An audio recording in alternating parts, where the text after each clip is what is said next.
E aí pessoal, tudo bem? Então vamos falar na aula de hoje um pouco sobre MIDI no Pro Tools, mas antes de falar sobre MIDI no Pro Tools, a gente vai falar mais um pouquinho sobre MIDI, né? A diferença entre áudio e MIDI.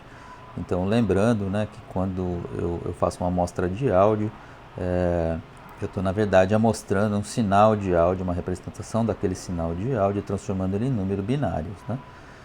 E para isso eu tenho a minha taxa de amostragem, né?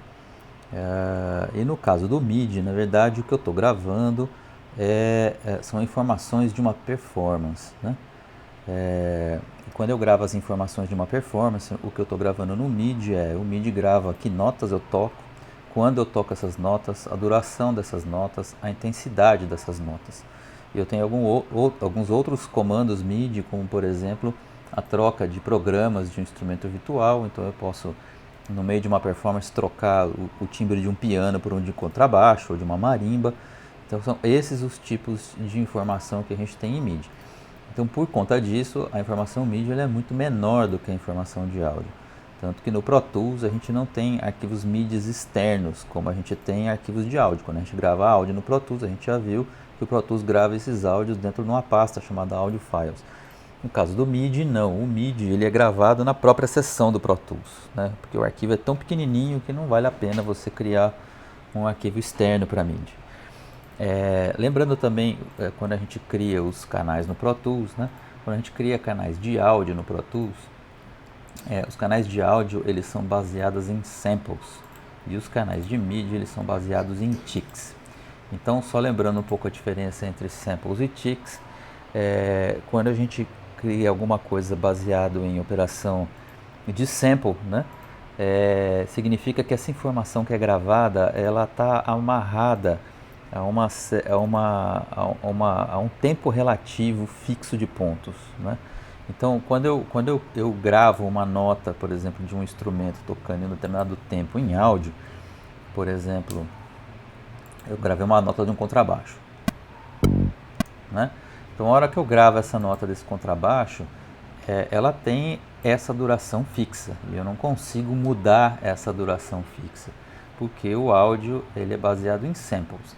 Então, uma coisa que eu posso fazer, se eu quiser, é mover essa nota em função da minha timeline, né? Mas eu não consigo mudar o tamanho dela. Ela vai ter sempre esse tamanho. Isso significa que se por um acaso eu variar, né, o tempo da minha música, então por exemplo o tempo aqui, essa música em particular ela foi gravada nesse tempo, nesse BPM de 106,85. Se eu mudo isso aqui para 120, mudou a minha relação aqui nas, nos compassos, mas a minha nota permaneceu a mesma. Eu não consigo alterar o tamanho dessa nota, porque esse áudio ele é sample based. Bom, eu consigo converter sample based, né, áudio em sample based para ticks? Consigo. E para isso eu preciso usar aquela ferramenta do Pro Tools chamada Elastic Audio. A gente vai ter vários vídeos específicos sobre Elastic Audio, a gente não vai ver isso nessa sessão de vídeos, mas sim, acontece que a gente tem uma certa restrição, né, no uso do Elastic Audio. Eu não posso fazer grandes variações, eu não posso estar num tempo de 120 e alterar para 80, por exemplo, porque o meu áudio ele vai aumentar, ele vai ficar maior, mas eu vou ver que ele tem alguns artefatos, né? O áudio não sai perfeito, né? E a mesma coisa acontece se eu também acelerar demais, de 120 para 180, por exemplo, não vai dar muito certo também, porque o áudio não vai conseguir ser reproduzido tão rápido assim. Então o Elastic Audio é possível, né, de se trabalhar, se converter áudio para tick-based em vez de sample-based, mas com certas restrições, coisa que não acontece no MIDI. Quando eu tenho o MIDI ele é muito mais a possibilidade de variação é infinita em relação a esse parâmetro de variação de tempo, porque o MIDI, na verdade, eu estou gravando informações digitais a respeito de performance, né, de notas que são colocadas, e a minha base agora não é mais a base de minutos e segundos, né? O tick-based ele está totalmente baseado na questão de compassos e tempos, né? E subdivisões de tempo dentro do compasso, tá? Então, só para a gente ter uma ideia, no Pro Tools, quando eu tenho um compasso, normalmente a nossa nota de referência, na maioria dos casos, é a semínima, e o Pro Tools ele divide entre duas semínimas, eu tenho 960 possibilidades, né, 960 divisões, né, então a precisão dele é 1,960 avos de uma batida de um BPM. Então no MIDI, se eu tiver essa bateria, por exemplo,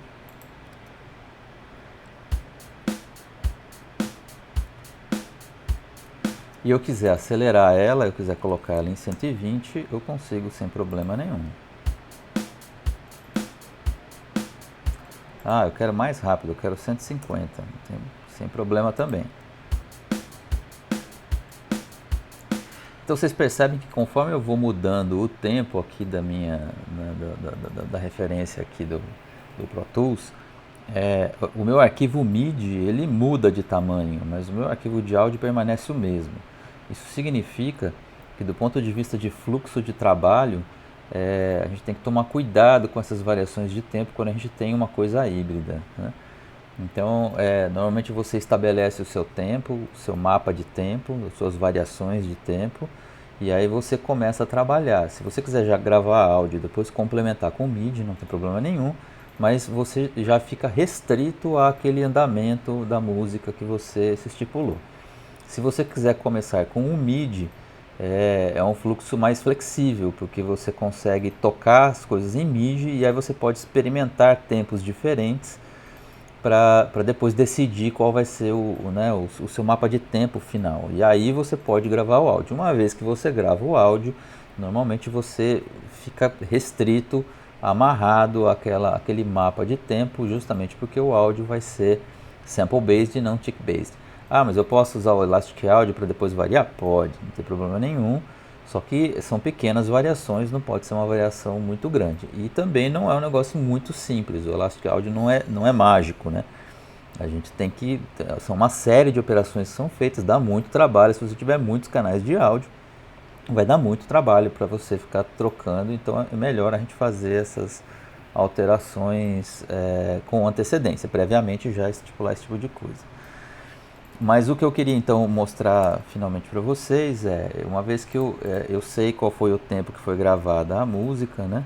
Então eu gravei essa bateria MIDI e aí eu consigo tocar junto com um instrumento pré-gravado que foi esse contrabaixo. Então vamos ouvir ele.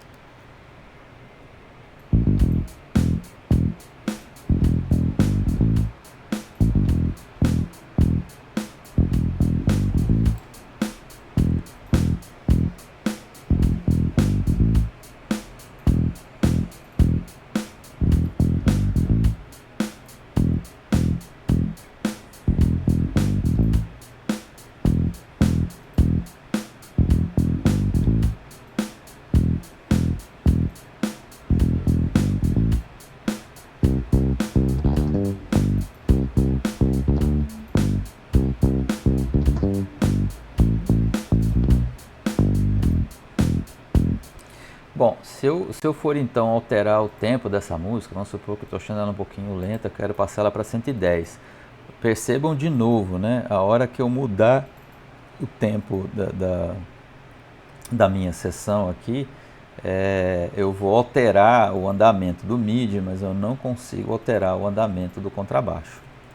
E aí o que vai acontecer é que isso daqui vai ficar completamente fora de sincronismo.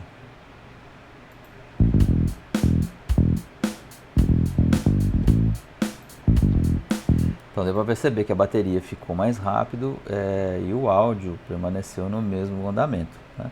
Então essa basicamente é a diferença na prática entre coisas que são gravadas em tick-based, no caso do MIDI, e coisas que são gravadas em sample-based, que é no caso do áudio, tá bom? Então a gente se vê na próxima aula, a gente continua com esse assunto de MIDI. Até lá!